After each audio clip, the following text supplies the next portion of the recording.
Hello and welcome to Atlas Film Reviews. This week we are looking at Moonlight. The film, not just, staring Not at just the in general, darkness that's what we do when we're not filming. Yep. Moonlight, of course, Best Picture at the Oscars, and I think we'd like to start by rescinding our Best Picture for La La Land. Yep. And giving it to Moonlight retrospectively. In fact, if we're going to do it formally. Yes, we may as well. Yeah, there we go. So Moonlight, the whole thing. The whole Sod thing. Lego Batman.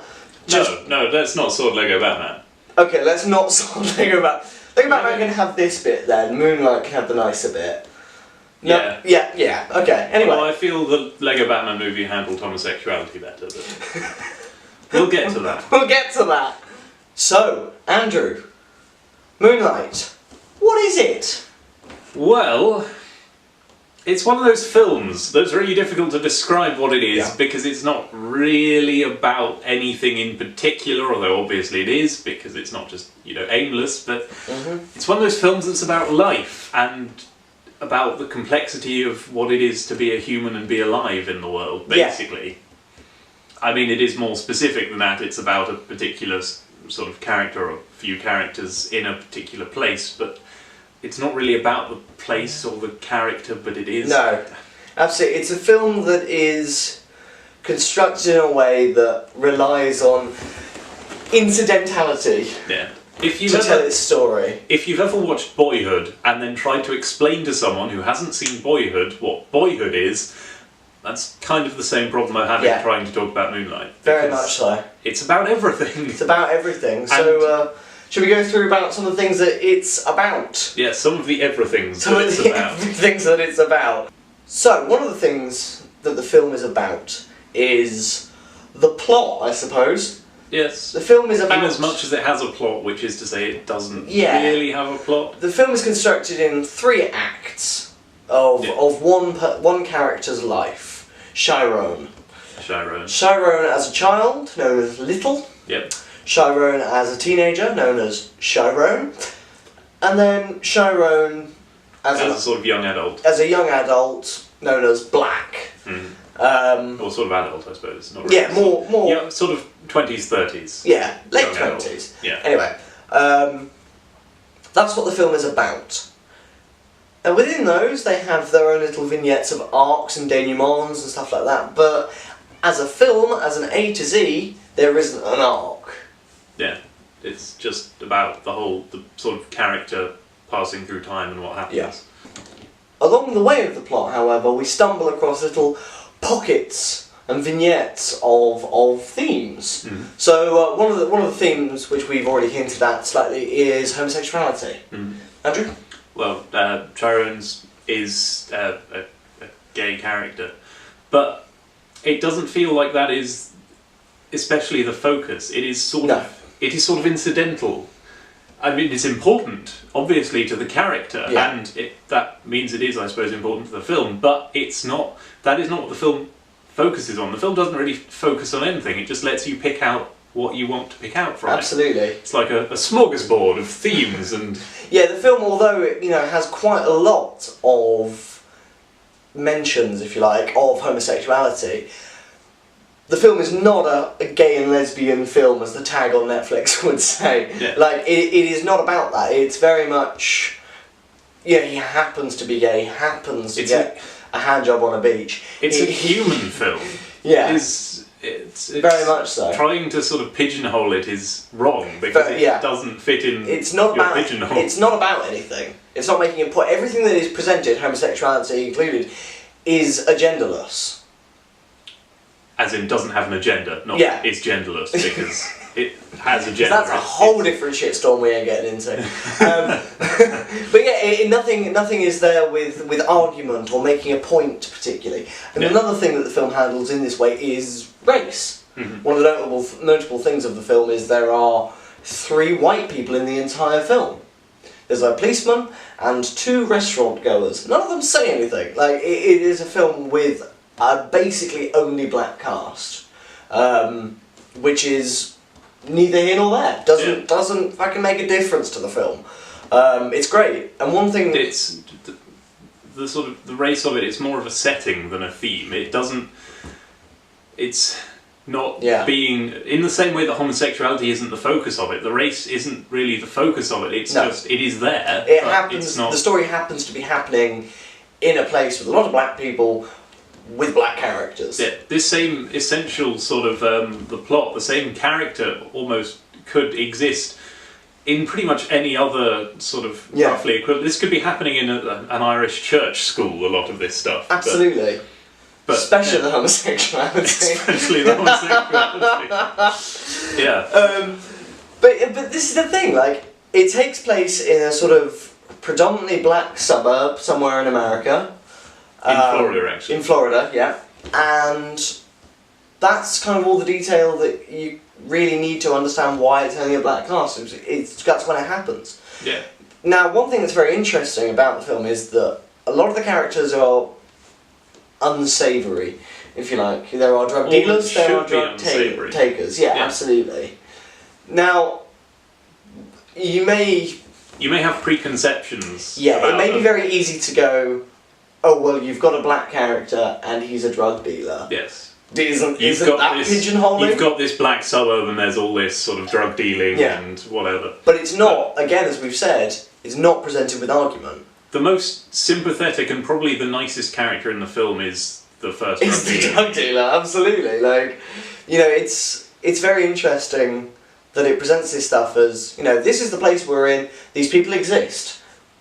That's the setting, that's what's happening. Get over it. Like, that's it. And that's really interesting. Being such a human film, all the characters feel real and rounded and complicated, and it's just lovely. It is. It's a bloody lovely film. Yeah. Regardless of the violence and drug taking, but yeah. But then there isn't even that much violence, and it doesn't ever glamorise any of the violence or any of the... Well, that brings us on to one of our points, is the violence of the film, and also the implications of the plot. So, referring to violence... Very much a show-don't-tell sort of thing. Absolutely. There are, for example, I mean, I imagine most cinema goers are used to, if you see a gun being brought out in a film, it means shooting is going to happen at some point. You know, the whole Chekhov's gun thing. But this, people get out guns, but, I mean, slight spoiler, but no one ever gets shot. You never see a shot fired.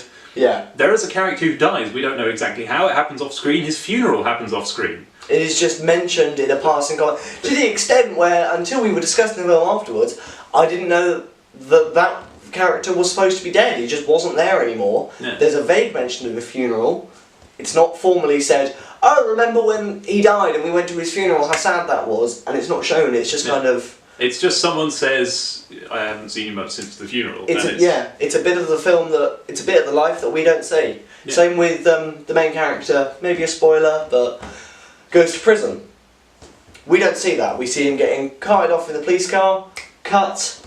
It's the next portion of his life after prison, and he talks about, sparingly, but he talks about his time in prison. But that's it. Yeah, it picks the things to look at very differently from how most films would have. Absolutely, everything is lingering in shots, and the film relies on the audience being human enough. It relies on you being able to be empathetic and be able to pick up subtleties and be able to pull apart the plot to understand it. It is a film that demands empathy, but it encourages empathy.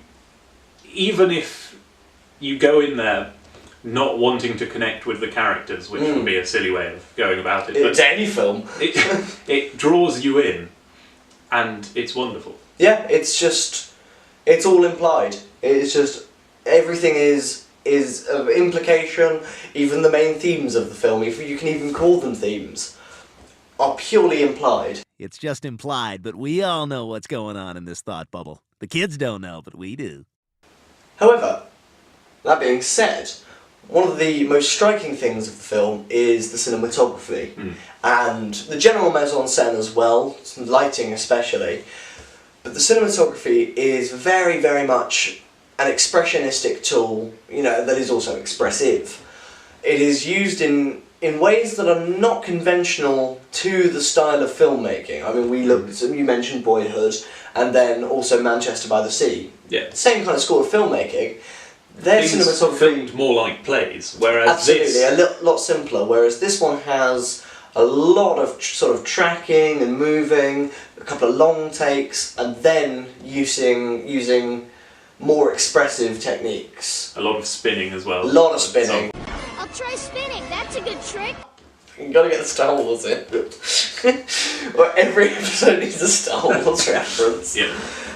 With regard to the acting, they make the brave choice of having 3 different actors play the main character through different stages of the film, of his life, and it wouldn't work. They look just similar enough so it works, but what is really excellent is the way that each of the actors captures the little idiosyncrasies of the character, and that is the thread that sort of binds them all together, and it's just wonderful to behold. Absolutely, and what's interesting as well is that you see moments from, say, the second act of the film, where something small will happen, and then you'll see that being mirrored in the next act, or something small happened in the first act, and then that trait, that idiosyncrasy, is mirrored throughout. And also each experience, you know, not as formally as this, but each kind of part of the film, new things are added to his personality, Yeah. which remain in the later parts of the film, and that is just an incredible piece of character building. It's an incredible feat of acting as well. Yeah, absolutely, and all the character, every single character. The mother as well, she was a fantastic performance throughout. Naomi Harris, the actress, just incredible. And again, she grows and grows and grows, and by the third act, Her scene in the third act brought me almost to tears. But it's just very impactful. yeah. And just the character development of all of them. This is the thing, the plot does not have an arc, but the character development for every single character is so clear, and you can see what they've gone through, and you can glean all these bits of information, but it is not get spelt out to you in the text, and that is the mastery of the film. Both the writing and... It works on 2 levels. The writing and the acting together create one aspect of the film. And then the cinematography as a separate body creates a whole different aspect and allows the viewer to kind of pierce through to understand it. And then melding together, you get this wonderful piece of cinema. Yeah. And well deserved. Yes. Best picture, absolutely. Yeah, definitely. Yeah. So, what did we think of it, Ryan? Yeah, no, it was alright. I thought it was okay. Yeah, it was alright. Yeah, I think I'd probably, recommend it. Yeah, maybe. I mean, fuck it. Atlas Seal of Approval, big time. Yeah, 2 big thumbs up there. Like, just an incredible piece of cinema. Definitely hurry up and go watch it quickly before it stops being in cinemas like we did, because we left it quite late. So don't leave it later. Worth definitely seeing in the cinema, especially some of those little moments, especially the more expressive stuff. Definitely worth the cinema trip. This is a film that I will definitely watch again in the future. Absolutely. Definitely. DVD straight away. Oh yeah. Anything else? Any further business? No, I think I'm all good. All happy? Right then. Marvellous. See you next week, chaps. See you. Cheers. Thank you guys for watching. We hope you enjoyed it, and our next video or last video will be floating. Last one there. Floating there. So subscribe and like, please. Yeah, please. It helps us out. It helps us out a lot. But yeah, we hope that you're enjoying these as much as we enjoy making them. See you next week. Bye. Bye.